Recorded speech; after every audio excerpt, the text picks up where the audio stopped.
What's up, everybody? Dylan here from Veteran Aquatics, and today we're going to talk about Jaguar cichlids. But before we get started, make sure to like and subscribe so you can see the future content that I come out with and help support my channel.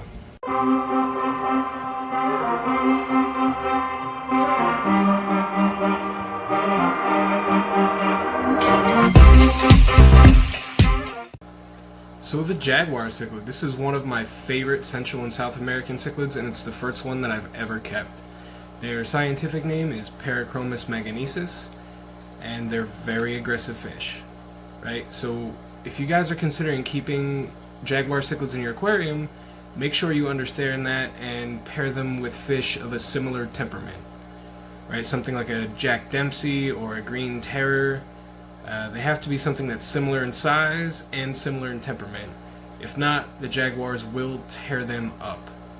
Alright, in the aquarium trade, you'll generally find them from 12 to 16 inches. In the wild, they can be found as large as 24 inches, that's 2 feet long. Where they are caught wild, they are actually used as a food fish. But in the aquarium trade, they're a very popular Central and South American cichlid.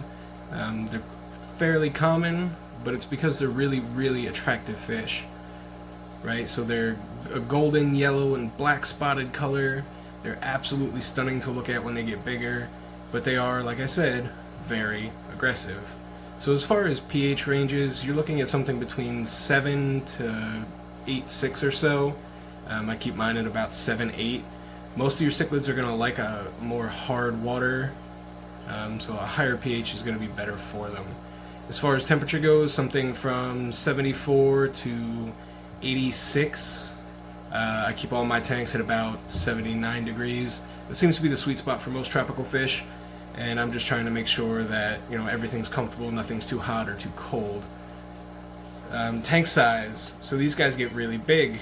I would say a minimum tank size of 125 gallons if you're keeping them. I have 3 currently.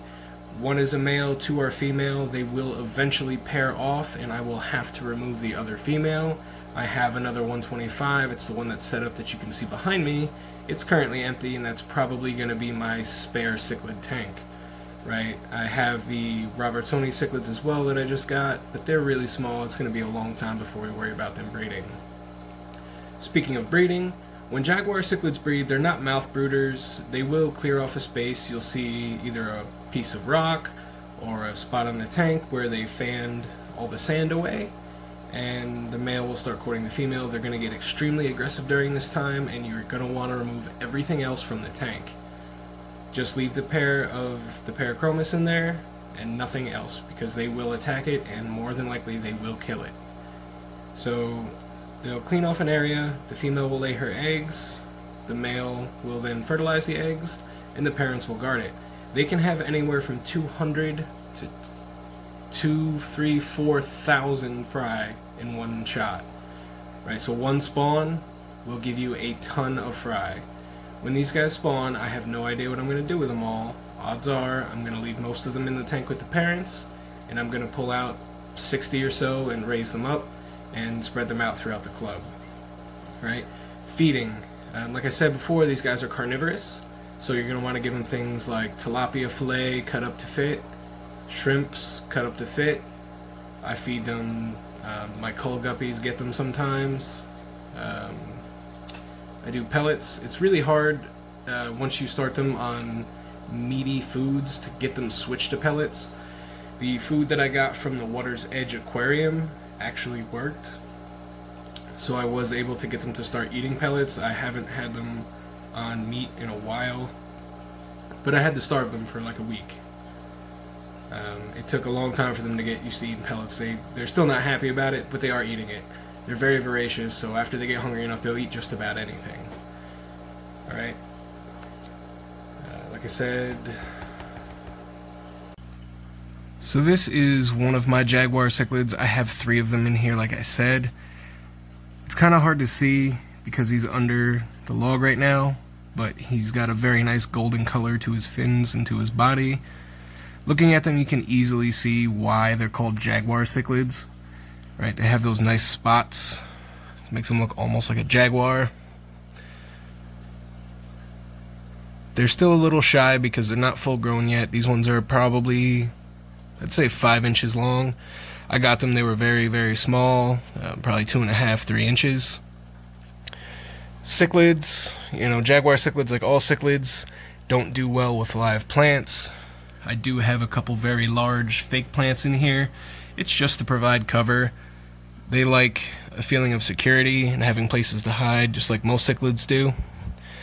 I have a Cascade Penplex canister filter running. I also have one of Aquarium Co-op's sponge filters running at the end that I use to help cycle the tank.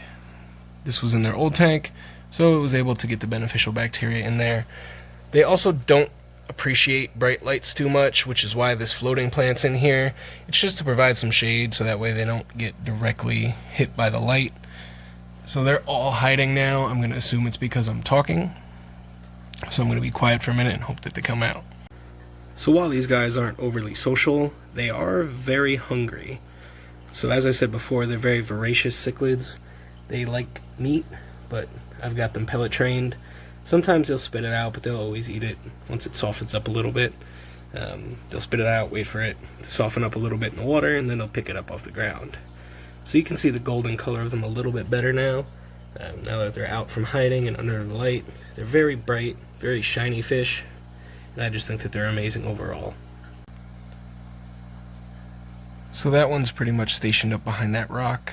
She's not very willing to come out, but you can see the gold just on her gill plates there. And this is the one that runs the tank. My wife so very affectionately named him Bob. She likes to give my fish very plain names, but you can see just how pretty they are. Excuse the tank. I got it used and it's pretty scratched up. But these are gorgeous fish. I found them very rewarding to keep, and I can't wait for them to get as big as that they're gonna get. Like I said, they're probably 5 inches, and they get to be very thick, so they'll end up being a very tanky cichlid. When these guys get big, they're just absolute beasts. So that's it for today, guys. I just wanted to show you my Jaguar cichlids and talk about them a little bit. They're not the easiest fish in the world to keep. That said, they're also not the hardest, right? Just because of their aggression level and how large they get, they're not recommended for the beginning aquarist, unless you have a very, very large tank available for use. Alright, guys? So that's it. Thanks for watching. I hope everyone has a great day. Peace out.